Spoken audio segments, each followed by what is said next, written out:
অন্যদিকে আজ শিলচর যাচ্ছেন মুখ্যমন্ত্রী হিমন্ত বিশ্ব শর্মা। দেখা করবেন টিকিট বঞ্চিত 3 বিধায়কের সঙ্গে। বাড়িতে গিয়েই দেখা করবেন নিহার রঞ্জন দাস, দীপায়ন চক্রবর্তী এবং মিহির কান্তি সোমের সঙ্গে।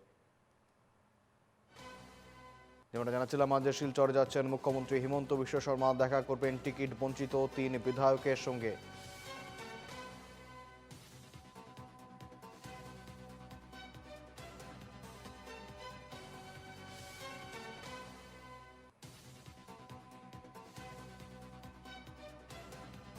ইতিমধ্যে বিজেপির প্রার্থী তালিকা প্রকাশ হয়েছে। বরাকের 3 বিজেপি বিধায়কের নাম নেই প্রার্থী তালিকায়। সূত্রের খবর, তারা এই বিষয়ে কার্যত খুশি নন এবং এই টিকিট বঞ্চিত 3 বিধায়কের সঙ্গে দেখা করতে শিলচরে আজ মুখ্যমন্ত্রী হিমন্ত বিশ্ব শর্মা।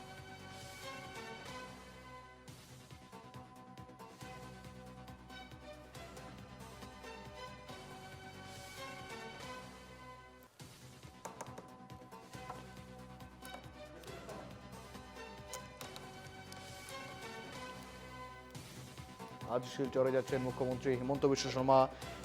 বিজেপির প্রার্থী তালিকায় নাম নেই 3 বিজেপি বিধায়কের এবং বঞ্চিত বিজেপি বিধায়কদের সঙ্গে দেখা করতে আজ বরাকে শিলচরে মুখ্যমন্ত্রী হিমন্ত বিশ্ব শর্মা।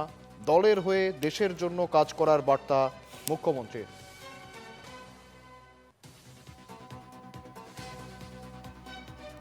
সঙ্গে রয়েছেন প্রতিনিধি আহাদুল আহমেদ। জানবো আরো বিস্তারিত।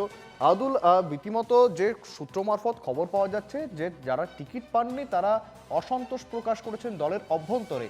মুখ্যমন্ত্রী এখন কিভাবে ম্যানেজ করবেন?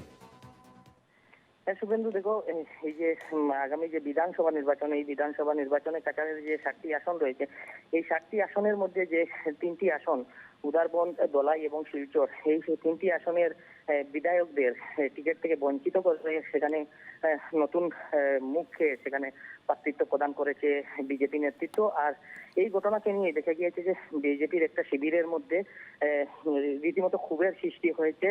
ইতিমধ্যে 2জন বিধায়ক, সূত্র মতে 2জন বিধায়ক, তারা নির্দলীয় প্রার্থী হিসাবে নিজ নিজ সমষ্টি থেকে প্রতিদ্বন্দ্বিতা করবেন। উদারবন্দের বিধায়ক মিহির কান্তি সোম এবং দলাইয়ের বিধায়ক নিহার কান্তি দাস, তারা এই 2জন নির্দলীয় প্রার্থী হিসাবে প্রতিদ্বন্দ্বিতা করবেন বলে সূত্রে জানা যাচ্ছে। এবং কি এখানে এই কথা দলাইয়ের নিহারঞ্জন দাস, বিধায়ক নিহারঞ্জন দাস, তিনি প্রকাশ্য সংবাদমেল করে এই কথা তিনি ঘোষণাও দিয়েছেন। এবং গতকাল এই ঘটনার পর এই 3 বিধায়ককে বোঝানোর জন্য রীতিমতো মুখ্যমন্ত্রীর নির্দেশে গুয়াহাটি থেকে মন্ত্রী জয়ন্ত মল্ল বড়ুয়া উপস্থিত হন এবং উপস্থিত হয়ে 3 জনের বাসগৃহে গিয়ে তিনি মন্ত্রী কৌশিক রায়কে সঙ্গে নিয়ে তিনি যান এবং তাদেরকে বোঝানোর চেষ্টা চালান। এবং আজকে বিকেলবেলা মুখ্যমন্ত্রী ডক্টর হিমন্ত বিশ্ব শর্মা এসে উপস্থিত হবেন কাছাড়ে, এবং কাছাড়ে উপস্থিত হয়ে বিজেপির সূত্র মতে জানা যায় যে তিনিও এই 3 বিধায়ককে তিনি বোঝানোর চেষ্টা চালাবেন। গতকাল যে মন্ত্রী জয়ন্ত মল্ল বড়ুয়া এসেছিলেন, তিনি এই 3 বিধায়ককে বোঝাতে ব্যর্থ হয়েছেন বলে একটি সূত্রে জানা গিয়েছে। এবং সেই জন্যই মুখ্যমন্ত্রীকে নিজেই উপস্থিত হতে হচ্ছে আজকে কাছাড়ে।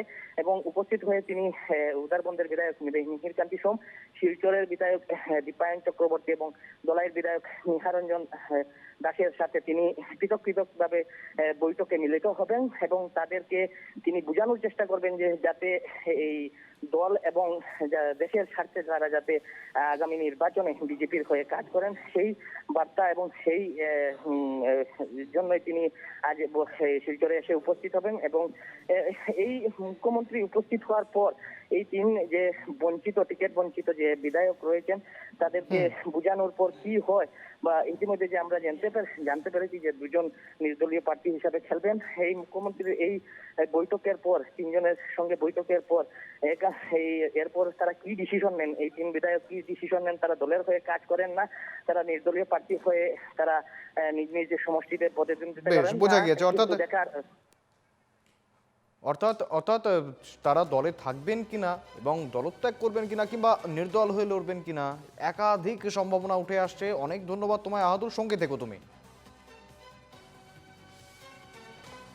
অন্যদিকে জয়ন্ত মল্ল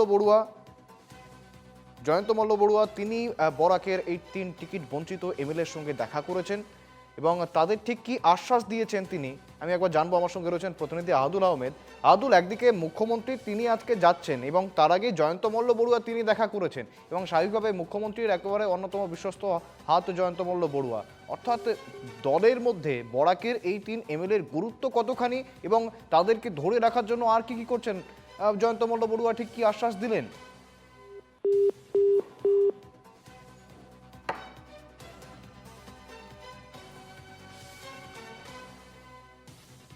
আমি আবারও যোগাযোগ করার চেষ্টা করব।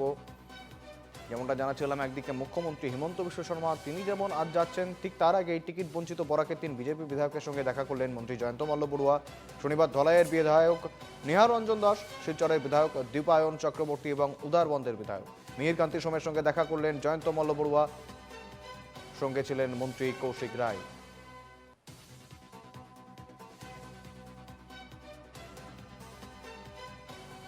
বৰাক ভেলীৰ তিনিগৰাকীকৈ বিধায়কক এইবাৰ প্ৰাৰ্থিত্ব দিব পৰা নাই আৰু একেলগে বহুদিন ধৰি বিধায়ক হিচাপে কাম কৰিছোঁ। গতিকে মুখ্যমন্ত্ৰী ডাঙৰীয়াৰ নিৰ্দেশ অনুযায়ী তিনিওগৰাকী বিধায়কক মই লগ পাবলৈ আহিছিলোঁ। তিনিওগৰাকী বিধায়কক লগ গৈ তেওঁলোকৰ দলটোত একেলগে কাম কৰাৰ কাৰণে আহ্বান জনাইছোঁ আৰু অতি আনন্দিত হৈছোঁ যে প্ৰত্যেকগৰাকী বিধায়কে দলৰ হৈ কাম কৰিবৰ কাৰণে সুন্দৰভাৱে আগন্তুক নিৰ্বাচনত আটাইকেইটা চিট জিকাবৰ কাৰণে তেখেতসকলে নিজৰ মন বান্ধি লৈছে, সুন্দৰভাৱে কাম কৰিবৰ কাৰণে ৰেডি হৈছে। মই সকলোকে বরাকের খবর তো দেখাচ্ছিলাম, বরাকের ছবি দেখাচ্ছিলাম, শুধু বরাক নয়, হাফলংয়েও ড্যামেজ কন্ট্রোলে এবার মুখ্যমন্ত্রী হিমন্ত বিশ্ব শর্মা দেখা করবেন টিকিট বঞ্চিত নন্দিতা গালোসার সঙ্গে। এবারে বিধানসভা নির্বাচনে টিকিট না পেয়ে কংগ্রেসে যোগদান করেছেন নন্দিতা। এবারে বিধানসভা নির্বাচনে হাফলং থেকে বিজেপির হয়ে লড়ছেন রূপালী লাংথাসা, যার ফলে ডিমা হাসাও জেলায় 2টি ভাগে বিভক্ত হয়ে গিয়েছে বিজেপি।